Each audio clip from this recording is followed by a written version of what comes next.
Stop being dramatic, just leave. Those were the words my daughter-in-law said to me 5 days after we buried my son, and I remember thinking, not about the cruelty of it, but about how quickly she had decided I no longer belonged in the only home I had left. I didn't argue. I didn't cry.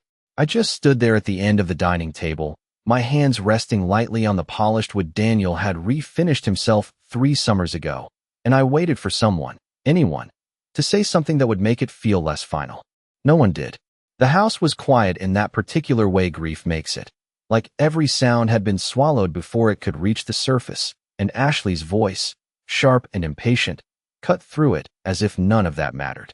I nodded once, more out of habit than agreement, then turned and walked upstairs to the bedroom that still smelled faintly like my son's cologne, the kind he'd worn since his early 30s, the kind I used to tease him about because it was too strong, too expensive, too grown for the boy who used to leave muddy shoes by the back door. His jacket was still draped over the chair. His watch still sat on the dresser. It had only been 5 days, but already it felt like the world expected me to move faster, to shrink my grief into something quieter, more convenient, something that didn't take up space in a house that, apparently, was no longer mine. I packed 1 suitcase. Just one. Enough for a few days, maybe a week, because I wasn't planning to disappear. I was simply giving them what they thought they wanted. Downstairs, I could hear Ashley moving around the kitchen, opening cabinets, closing drawers with a little more force than necessary, like she was already rearranging a life that hadn't even settled yet. She didn't come to see me leave. She didn't need to. By the time I reached the front door, the evening light had started to fade, casting long shadows across the porch. Daniel had built the year he turned 40, back when he still called me every Sunday morning just to ask if I needed anything from the store. I stepped outside, pulled my coat tighter around me, and closed the door without a sound. The next morning, I went to the bank. Not because I had nowhere else to go, but because I needed to understand exactly what had been taken from me and what hadn't. They thought grief had made me fragile. They thought silence meant surrender. They were wrong about both. I sat across from the young man at the bank the next morning, my hands folded neatly in my lap, the same way I had learned to sit during church services decades ago, still and composed, even when everything inside me felt unsettled. He greeted me with a polite smile, the kind people give when they assume they understand your situation before you have said a single word, and for a moment I let him believe it. It was easier that way. Easier to move quietly, to observe, to listen. "How can I help you today, Mrs. Collins?" he asked, his voice warm, professional, detached from the weight of what I had carried into that room. I told him I needed to review all accounts associated with my late son, Daniel Collins, making sure to say his name slowly, clearly, as if speaking it aloud might anchor me to something solid. He nodded and began typing, the soft clicking of his keyboard filling the space between us. Outside the large glass windows, the morning moved on as usual. Cars passed. People walked by with coffee cups in their hands. The world had not paused, not even for a moment, and I realized then that it never would. Grief was something you carried alone, even in a crowded room. When he turned the monitor slightly toward me, I leaned forward just enough to see, careful not to rush, careful not to reveal how much this mattered. Numbers, account names, transaction histories. It all looked orderly, controlled, exactly the way Daniel had always managed things. But there were details that did not sit right, small inconsistencies that felt like loose threads waiting to be pulled. Transfers I did not recognize. Signatures that did not match the careful, deliberate way Daniel used to sign his name. I asked questions slowly, one at a time, letting each answer settle before moving to the next. The young man hesitated once, just briefly, when I pointed to a series of documents that had been processed within the last month. These were authorized changes, he said, but his tone had shifted, no longer as certain as before. Authorized. That word stayed with me. I thanked him for his time, for his patience, for explaining everything so clearly, because politeness has a way of opening doors that force cannot. As I stood to leave, he offered to print copies for me, and I accepted, holding the papers carefully as if they might disappear if I was not paying attention. Outside, the air was cool, sharper than it had been the night before, and I took a moment on the steps of the bank to look down at the documents again. The signatures were not Daniel's. I knew that with the same quiet certainty I had known when he was a child trying to hide something behind his back. He had never been good at deception, which meant someone else had been very good at it. I folded the papers neatly and placed them in my bag, then lifted my gaze to the street ahead. They believed I had left because I was told to. They believed I had nowhere to go, nothing to stand on, no reason to come back. I adjusted my coat, squared my shoulders, and stepped forward, already knowing that the next time I walked through that front door, it would not be as someone being asked to leave. I checked into a small extended-stay hotel on the edge of town, the kind of place where no one asks questions as long as your card goes through, and you keep your voice low in the hallway. And for the first time in days, I allowed myself to sit still without feeling watched, without measuring every breath against someone else's impatience. The room smelled faintly of lemon cleaner and something older beneath it, like time had settled into the carpet and never quite left, but it was quiet, and that was enough. I placed my suitcase by the bed, set my bag on the small table near the window, and took out the documents from the bank, laying them flat as if I were preparing for something important, something that required precision and care. Daniel had always believed in order. Everything labeled, everything accounted for. Even as a boy, he lined up his toy cars in perfect rows, colors grouped together, wheels facing the same direction, and I used to tell him that life would not always be that neat. I realized now that he had grown into a man who tried anyway. That was why the irregularities stood out so clearly. The signatures were wrong, yes, but it was more than that. The timing, the sequence, changes made too quickly after his passing, as if someone had been waiting, not grieving. I traced one of the signatures lightly with my finger, not touching the ink, just following the shape, the hesitation and the curve that Daniel would never have allowed. He was careful, deliberate, proud of the way he signed his name. This was rushed, confident in the wrong way. I leaned back in the chair and closed my eyes for a moment, letting the pieces begin to settle into place. Ashley had always been attentive to details when it suited her. I remembered the way she corrected Daniel's schedule, the way she insisted on handling bills, appointments, conversations that should have been simple. At the time, I told myself she was helping, that she was making his life easier. It is remarkable how easily kindness can be mistaken for control when you want to believe the best in someone. I opened my eyes and looked again at the documents, this time not as a grieving mother trying to understand what had been lost, but as someone who needed to understand what had been taken. There was a difference, and it sharpened everything. The account numbers connected to transfers I had never seen before.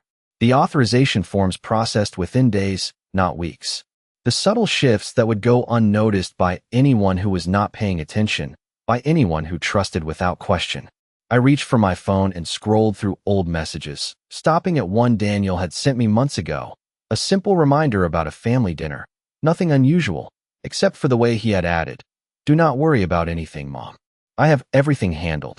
At the time, I smiled when I read it. Now, it felt like a statement I had not fully understood. I set the phone down and folded the papers carefully, aligning the edges, smoothing them with the palm of my hand. Outside, a car door slammed, footsteps passed, voices faded, but inside the room, everything remained still, contained, waiting. They believed I had stepped out of the story, that I had accepted the role they had written for me, quiet, displaced, finished. I stood up slowly, walked to the window, and looked out at the parking lot below, rows of cars sitting under the pale afternoon light, each one belonging to someone with somewhere to go, something to return to. I was not as alone as they thought. Not anymore.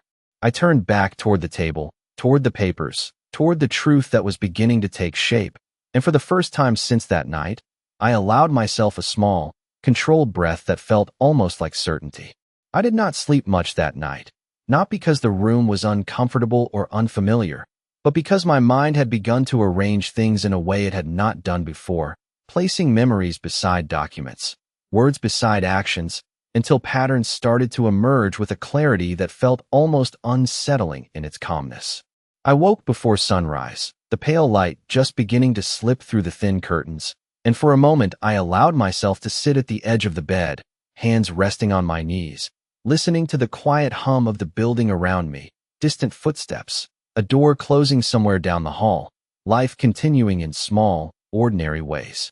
I reached for the folder on the table and opened it again, not because I needed to confirm what I had already seen, but because repetition has a way of strengthening certainty. The signatures were still wrong. The dates still too close together. The authorizations still too convenient. But what stayed with me most was not what was written on the page. It was what I remembered now with a different understanding. The way Ashley had insisted on handling Daniel's paperwork after his diagnosis, saying it would be easier for him, that he needed to focus on his health, that stress would only make things worse. At the time, it sounded reasonable, even caring. Now it sounded practiced.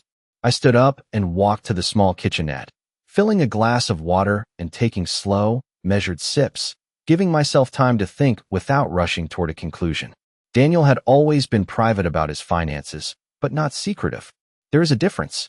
He explained things when asked, shared details when it mattered, and he never once made a decision that affected me without at least telling me first. That was who he was. Which meant these changes, these transfers, these signatures had not come from him. Not willingly, not knowingly. I returned to the table and sat down again, pulling my phone closer, scrolling through contacts until I found a name I had not called in years but had never removed. Howard Green, Daniel's attorney. A man who had sat at our kitchen table more than once, discussing documents in a voice that was always calm, always precise. A man Daniel trusted not just for his knowledge, but for his discretion. I hesitated for only a moment before pressing call, not because I was unsure, but because I understood that once I started asking these questions, there would be no going back to the version of events I had accepted before. The phone rang twice before he answered, his voice older than I remembered, but still steady, still controlled. When I introduced myself, there was a pause, then recognition, followed by something else I could not quite name. Not surprise, not concern, something closer to readiness. We spoke briefly, just enough for me to explain that I needed to review certain documents, that I had questions about recent changes, and that I would prefer to discuss them in person. He agreed without hesitation, suggesting a time later that afternoon. When the call ended, I set the phone down carefully and looked once more at the papers spread out in front of me. Outside, the sun had fully risen now, casting a clearer light across the room, and in that light, everything seemed sharper, more defined, less open to interpretation. I gathered the documents into a neat stack, aligned the edges, and placed them back into my bag with the same deliberate care I had used before. They believed they had moved quickly enough to stay ahead of me, that grief would slow me down, that confusion would keep me from seeing what was right in front of me. But time, I realized, was not something they owned. I stood, smoothed the front of my coat, and prepared to leave, knowing that the next conversation I had would not be about what had been done, but about how it would be undone. I arrived at Howard Green's office 15 minutes early, not because I was unsure of the time, but because I have learned that arriving early gives you a moment to observe before anyone expects anything from you. And observation, I was beginning to understand, was far more valuable than reaction. The building was the same as I remembered, modest but well kept, with a quiet kind of professionalism that did not need to announce itself. Inside, the receptionist greeted me with a polite smile and asked me to take a seat, and I did, placing my bag carefully on my lap, my fingers resting lightly on the handle as if it anchored me to the purpose that had brought me there.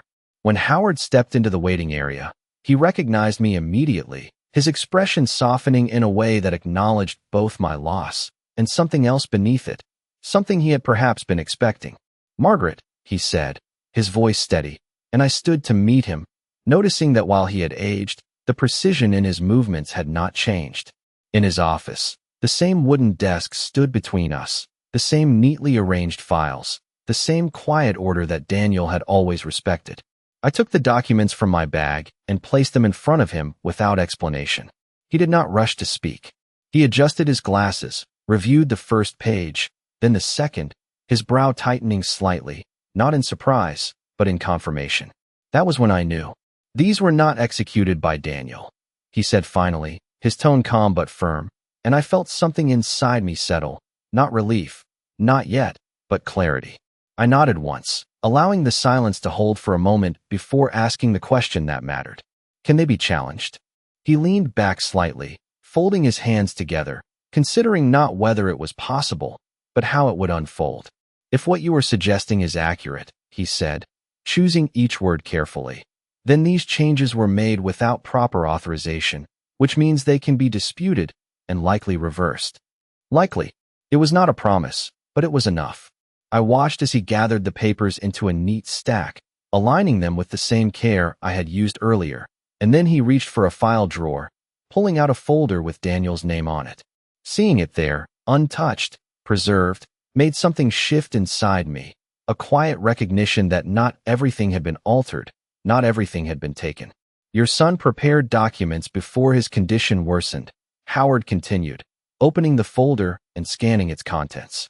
He wanted to ensure certain protections were in place. I did not interrupt. I did not lean forward. I simply listened. There are safeguards here, he said, tapping lightly on one of the pages, that would make it difficult for anyone to make significant changes without clear consent. Difficult, not impossible, I thought, but enough to create resistance, enough to leave traces.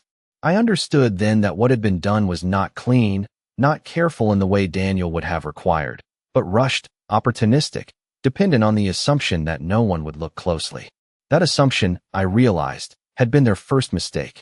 Howard looked up at me then, his expression measured but attentive. Have you spoken to her about any of this? He asked, and I shook my head. No, I said simply, because there was no need to explain that confrontation without preparation is nothing more than noise. He nodded, as if that answer aligned with something he had expected. Then we proceed carefully, he said. Carefully.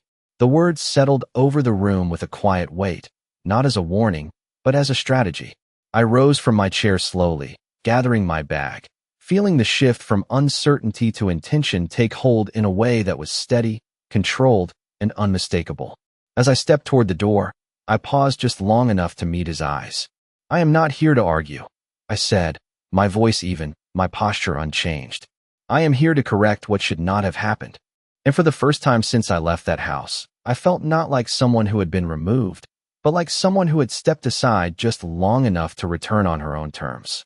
I did not return to the house that day, or the next, because returning too soon would have given them time to prepare, to adjust their story, to smooth over the edges of what had already been done, and I had no intention of giving them that advantage. Instead, I moved slowly, deliberately, allowing each step to settle before taking the next. I spent the afternoon reviewing everything Howard had given me, reading each line more than once, not because I did not understand, but because understanding is something that deepens with patience. By evening, I had arranged the documents in a way that made sense to me, separating what was original from what had been altered, what belonged to Daniel from what had been inserted after he was gone. The differences were subtle, but once you saw them, they could not be unseen. The next morning, I made a call I had been considering since leaving the bank, a call not to confront, but to confirm. I dialed the number of the property office that handled records for our county, introducing myself with the same calm tone I had used the day before, asking for information about the deed to the house. The woman on the other end of the line was polite, efficient, unaware of the weight behind my request. She verified my identity, placed me on a brief hold, and then returned with details that aligned too neatly with everything else I had already begun to piece together. Changes had been submitted, documentation processed, ownership adjusted in a way that suggested urgency rather than necessity.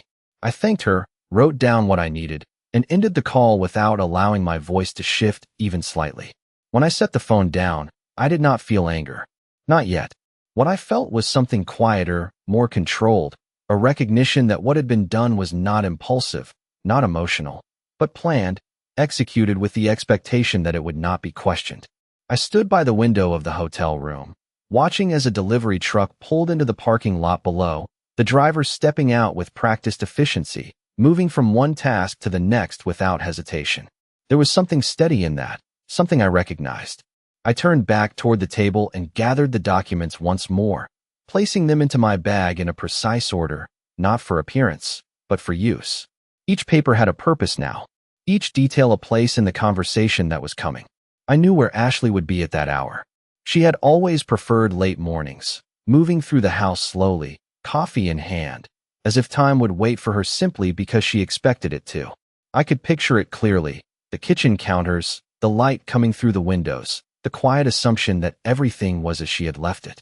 That assumption, I realized, was about to be tested. I put on my coat, checked that everything was in place, and paused only briefly before leaving the room, not to hesitate, but to steady myself into the role I had chosen. This was not about returning in anger or reclaiming space through force. This was about presence, about standing where I had been told I no longer belonged, and allowing the truth to speak in a way that could not be dismissed. As I stepped outside, the air carried a faint chill, the kind that lingers even as the day begins to warm, and I drew a slow breath, letting it settle before I moved forward. They believed I had left because I was told to. They believed silence meant acceptance. What they had not considered was that silence can also be preparation, and preparation, when done properly, does not announce itself until it is already too late to ignore. I parked across the street instead of pulling into the driveway, not because I was unsure of where I belonged, but because distance offers perspective, and perspective, I had learned, reveals more than proximity ever could. The house looked the same from the outside, the same pale siding Daniel had insisted on repainting himself, the same porch where he used to sit on Sunday afternoons, one foot resting on the step, a cup of coffee balanced in his hand, as if time moved slower there. Nothing about it suggested that anything had changed, and yet I knew better. Change does not always show itself in what can be seen. Sometimes it hides in paperwork, in signatures, in decisions made quietly behind closed doors.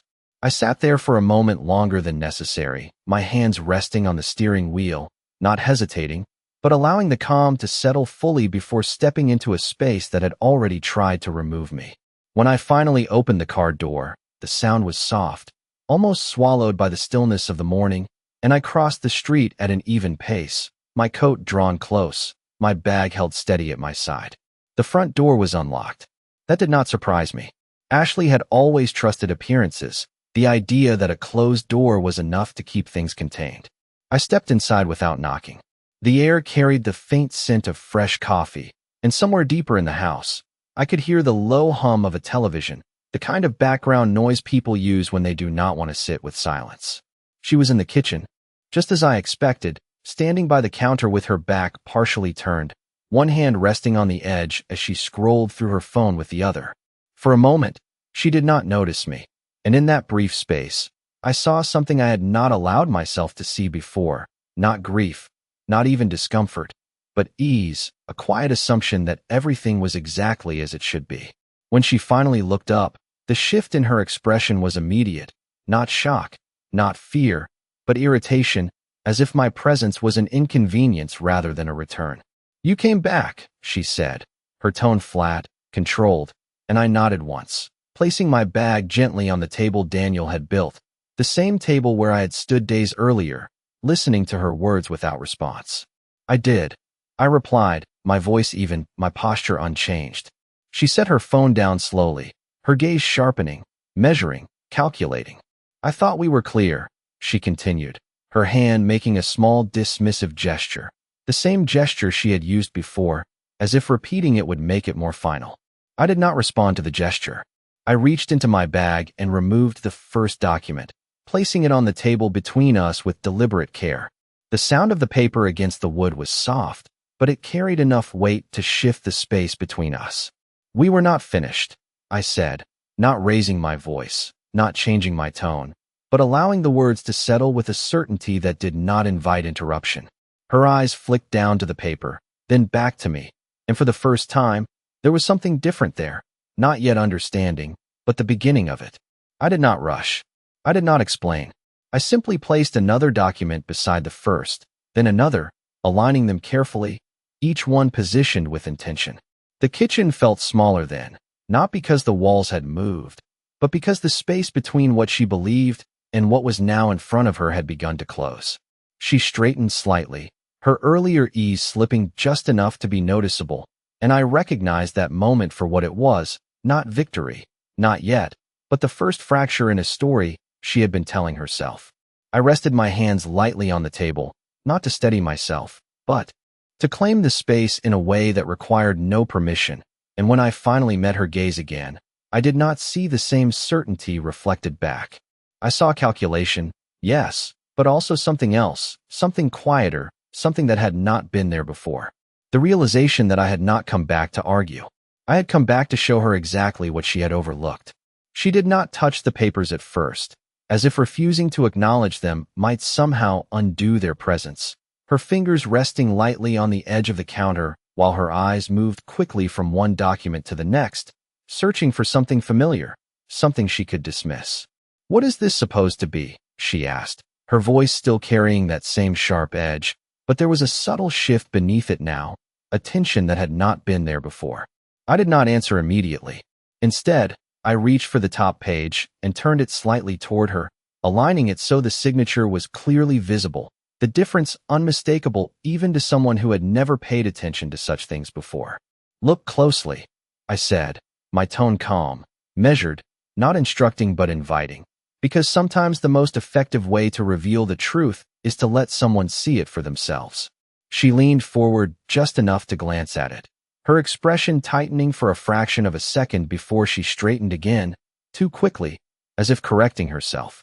"I do not see anything unusual," she replied, but the confidence in her voice did not match the hesitation in her movement. I placed another document beside it, then another, each one reinforcing the same quiet contradiction, the same detail that did not belong. "These were processed after Daniel passed," I said, not accusing, not raising my voice, simply stating what was already evident.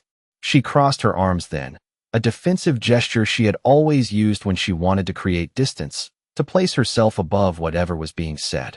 "And?" she asked, lifting her chin slightly, but her gaze did not hold mine for long. I watched her carefully, not for what she said, but for what she avoided, the way her eyes returned to the papers despite herself, the way her fingers tapped once against her arm before going still again.